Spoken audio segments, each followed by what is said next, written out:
On Inside Out today, we are going to talk about Zaggle Prepaid Ocean Services, which is a recent listing on the bourses, listed at 164 rupees a share, which is equal to the issue price, but since then, it has seen a one-way up move in terms of stock price. Let's talk about the company now. It is a company that offers fintech products and services and has one of the largest number of issued prepaid cards in India, which is in partnership with a number of banking partners. It has three revenue streams as well. The first one is the software fees, the second one is the program fees, and the third one is Propel platform fees. It is sector agnostic, so it basically caters to a number of sectors, be it the banking and finance space, be it technology, healthcare, manufacturing, FMCG, infrastructure and automobile industries as well.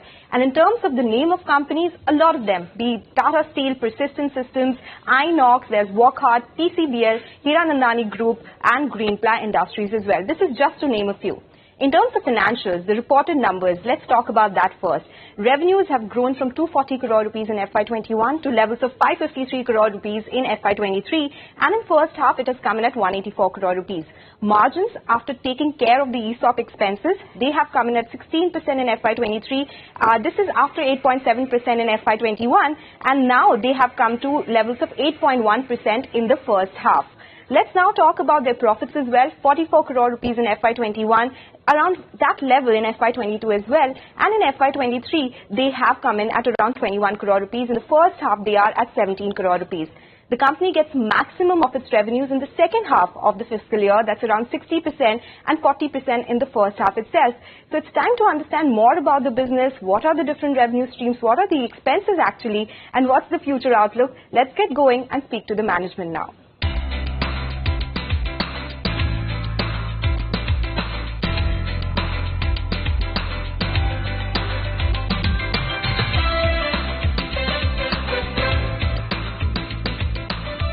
Time to understand the business of Zaggle, and we have with us the management of the company, Avinash Godkhindi, who is the MD and CEO. Thank you so much, Avinash, for joining us. And as I was telling you earlier, this is a show where we try to understand the business and take a deep dive as well. So that's exactly the first question. Can you tell us what Zaggle really does? What are the revenue streams of the company, different segments as well? Sure. Thank you so much for having me on the show and covering Zaggle. Truly appreciate it, Sonal. So we are a SaaS fintech company. We digitize spends. The operating word here is that we digitize spends. So think of any organization, right? They incur so many expenses, and these expenses typically fall in three buckets. There are employees, there are channel partners, and then there are vendors. We work with our corporate customers like Tata Steel, Toshiba, a whole host of these companies, and we help digitize those spends for them. So create a platform, digital platform linked to the mobile app, which is used by the employee or the channel partner, and we are able to give them a 360-degree visibility as to what's being spent, how is it being spent, and this is all linked on one side with the ERP, so that's the system of transactions, system of records, and then you have the system of transactions, which is the card transactions. So we issue a whole host of prepaid cards and corporate credit cards in association with banks. And on our platform, you're able to actually see all the data come from these two platforms, and through pie charts and bar graphs, you're able to understand who's spending, how much is it being spent, why is it being spent the way it is, and also who has approved it. Oh, okay, interesting. So if we simplify it, say the employee of Tata Steel has a Zaggle card. Great. How does it work for them? So for the employee, it's very simple, right? He or she is just going to spend the money. It's a Visa or a RuPay card or a MasterCard as well. And they just go and spend it at partner outlets. It could be any outlet, online, offline. And once you make that expense, on the dashboard, automatically the expense reflects. They also can upload the bills. So let's say you've incurred an expense on your personal card, a personal credit card. You could upload a bill on the mobile app. We have a technology called OCR, Optical Character Recognition, which is a AI/ML-driven engine. It reads the bills, and then you click submit, and it goes to your approver. The approver then goes ahead and approves the bill, and then the money is put onto your Zaggle card as a reimbursement. So it could be a reimbursement, or it could be an advance that you have taken, or it could be a part of your salary. The money has come onto the card. So the whole idea is there are different reasons why money would come onto your card. And once you spend it, that data, that intelligence, that insight is married to all the project codes, cost codes, location codes, etc., which are set up in the ERP. and from there, the insights are generated for the corporate SPOC. Oh, okay. So you have three segments of your income stream, Yes. right? So can you explain that to us? How are they different? One is subscription model. The other two are very different. How does that work for you? Software income that we generate is our billing to our corporate customers. Customers like Tata Steel, Persistent Systems, Toshiba, Greenply, a whole host of these companies, right? We also levy what we call as our program fees. These are not billed to the user or the corporate, but these are income streams that are generated when you make a transaction. So as a user, when you swipe the card, you generate interchange and other sources of income. And this we bill to our partner banks. Banks like Kotak Mahindra Bank, ICICI, SBI Cards, we work with Yes Bank, we work with IndusInd Bank, a whole host of banks. And these are partners who pay us the program fees. And we also get some commissions from partner merchants. So that's how we monetize. Okay, so there are different sets of customers that you have, and from all of them, you get a certain set of fee, be it in form of commission or be it form of take rate. So are you seeing, or do you see regular, change, or do you see a revision in those take rates from these different customers that you have? Which is the highest margin segment for you between the three? See, we hope that the change in the take rates are always on the upward side, right? And especially on the corporate side, we are always trying to bring more value to our corporate customers. And we hope that because we are bringing in more value to them, they're going to pay us a higher software fee, right?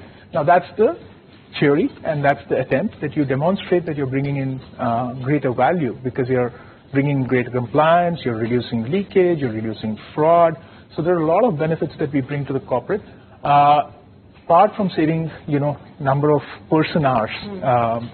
So that's the whole idea. But of course, we make a lot of margin in our program fees as well, right? So the whole idea is to, we are one of the few profitable SaaS FinTech companies which is listed, and profitability has always been one of the key parameters for us. As I always say, hey, look, what's gotten us here is that we've been frugal, nimble, and humble. And while other things change, and they should change, our endeavor would be to try and stay true to this mantra. Okay. So you said you are one of the few listed companies in this SaaS FinTech space who are profitable as well. Just for understanding of our viewers, who are the other peers for you, be it in the unlisted space or the listed space? See, globally there are a bunch of ones. Sonal, there are companies like Brex, Ramp, Leo, and some older generation companies like FleetCore, Vex, Expensify. So no direct peer that you have in the country right now? See, there are different spaces. Like for employee benefits, there are some other companies that compete with us. In rewards segment, we have some companies that compete with us. On the expense management side, we have companies like SAP Concur, which has been a player that has competed with us. But nobody has a single platform where they're creating has all the services together. that you have. Okay, that is interesting. And while we're talking about your business, I would like to see the office as well. I see a lot of interesting things. So let's get going and take a look at all of them and have this conversation there. Sounds good. Sounds good.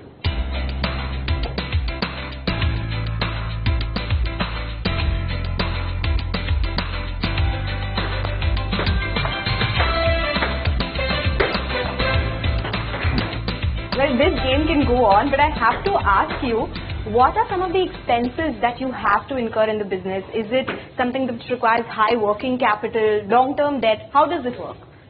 So I'll take a pause and answer this seriously because you're talking of expenses, right? So this is a new age business. It's a fintech business, and there's operating leverage. So as we scale, we're seeing efficiencies kick in, margins over time would improve. They've already improved in the last 11, 12 years. But the need of a little bit of working capital is there in a B2B business. So ultimately, we are invoicing partner banks, we're invoicing large corporate customers, and they have their own payment cycles, right? So they take a little while to make the payments. But I would say compared to traditional businesses, the need for working capital is very, very low, right? And this is not a business which requires continuous deployment of cash per se, because this is a cash generating business. Get that point.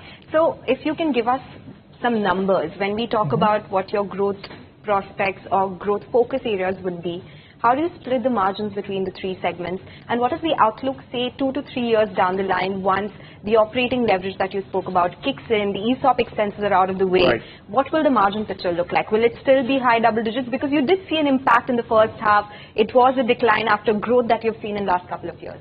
So the decline was primarily because of our ESOP costs. Last year, we took about 14.5 crores as our ESOP costs. This year, overall, we are projecting about 19 crores. We've already accounted for about 13 in the H1, first 2 quarters. And that tapers down. So the next couple of years, we'll have a little bit in single digits, and then it goes away, right? So because in September 22, we gave ESOPs to all our employees who were on our payroll then. And that had an impact. It was an emotional decision. We wanted to, spread wealth. We wanted everybody in the company to make wealth.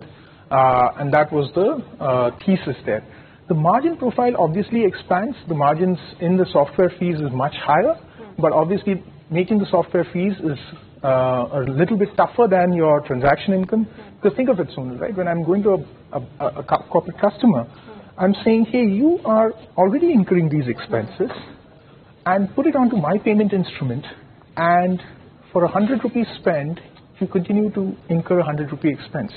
I'll make out of the interchange and other incomes from my partner bank. That's so simple as a sale. I used to spend 100. I still continue to spend 100 on the Zaggle platform. All I need to pay is the software fee. Where the slight challenge comes is how much can we levy the software fee, right? So let me put it this way, Sonal. This year, our overall growth would be about 40 to 50%, keeping in mind that the money came in only after the first 2 quarters, essentially, right? As we deploy that capital, and we've essentially been largely a bootstrap company for the first 12 years. And now this capital has come in, it's about 450 odd crores, right? 492 crores as primary. So there is a huge amount of, expectation that we have that in the coming years, we will be able to deploy this capital efficiently and ramp up our margins. I wouldn't want to go into the specifics. I gave you what this year's numbers are looking like, and we are very confident that margins would expand in the coming years. We've also not spoken about what we can do globally. This platform is a platform which lends itself beautifully for global markets, and there the margins are very different, right? Of course, it's not easy to walk into a US market, but it's doable. And that's what we will aim to do in the coming years, to expand globally as well. And that again would help us, expand our margins and our growth. So when you talk about global plans, do you already have some presence in global markets? If yes, how much is it? And the expansion that you're talking about in global markets, will you look at some acquisition? Is acquisition on cards maybe in global or in domestic markets as well? We are on the lookout for EBITDA accretive acquisitions, both domestically and globally. Our framework is very simple. What is it that allows us to make 1 + 1 = 11, right? If it's 2, 3, 4, we're not interested. The synergies have to be very, very pronounced, and it has to be something which we all can agree upon, right? That's what we're looking at, and that's something that we are actively exploring. We also see that the global market is a good place to go for acquisitions because it gives you foothold, it gives you customers, it gives you an understanding of what that market is. Okay, that is interesting. So I think the rest of the conversation, we should just sit down over a cup of coffee and complete it. Sounds good, Sonal. So, you've spoken about how different segments work, what the growth prospects are. But are there any cross-selling, upselling opportunities available within segments that you operate in? Oh, absolutely, Sonal. If you look at our cross-sell today, it's about 15%. But every company has employees, has vendors, and many of them have channel partners, right? So there's no logical reason why our cross-sell is so low. So one of the things that we are aiming for in the next 3 years is to increase that significantly. And when we have those conversations with our customers, they're more than happy to explore. And we've already started to see some very interesting, progress on that front. Okay, so it is a great possibility and opportunity that you always keep an eye out on for. So, it boils down to this. When an investor is looking at your company, when a viewer is trying to understand your business, what are some of the possible risks that you can foresee? Would it be the global expansion that you're talking about? Would it be some impact on spending that we are seeing? Something that you think as a possible risk for the business? Potential significant regulatory changes, right?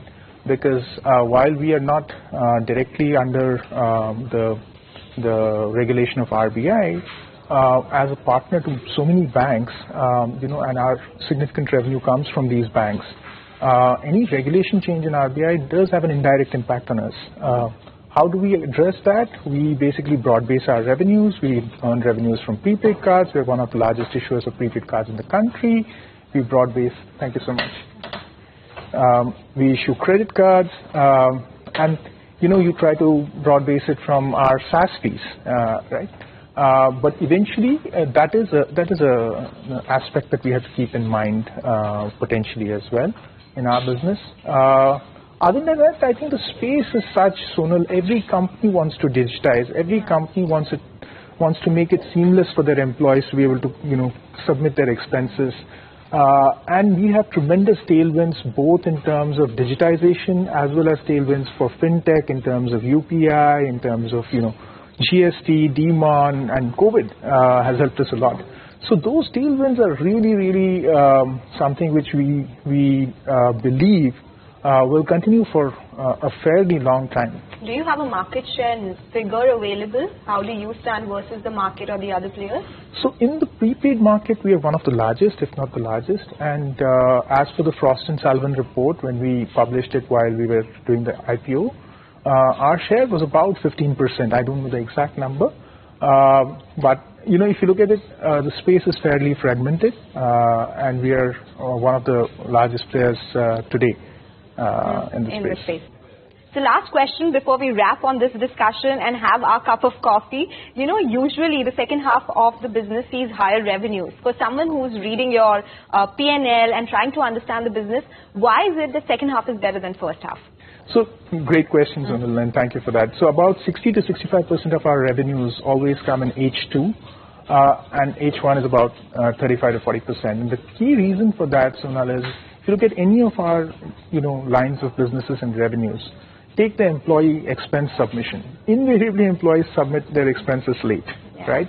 Closer to the end of the year, and that's when, those claims come in and the business comes through. Similarly, on rewards, a lot of companies tend to reward their channel, partners, etc. in H2. It's either Diwali, it's New Year, or it's, just ramping up sales in Q4 because they're falling short of their targets. So given that nature, you'd always see that skew, and we've seen that consistently for the last 11, 12 years. Okay, all right. So that explains, and we all are guilty of submitting our expenses during the second half, right? Avinash, it has been such a pleasure to speak with you and understand Zaggle's business explains a lot. So thank you so much for joining us today. Thank you so much for this opportunity, Sonal. Truly appreciate it. Thank you.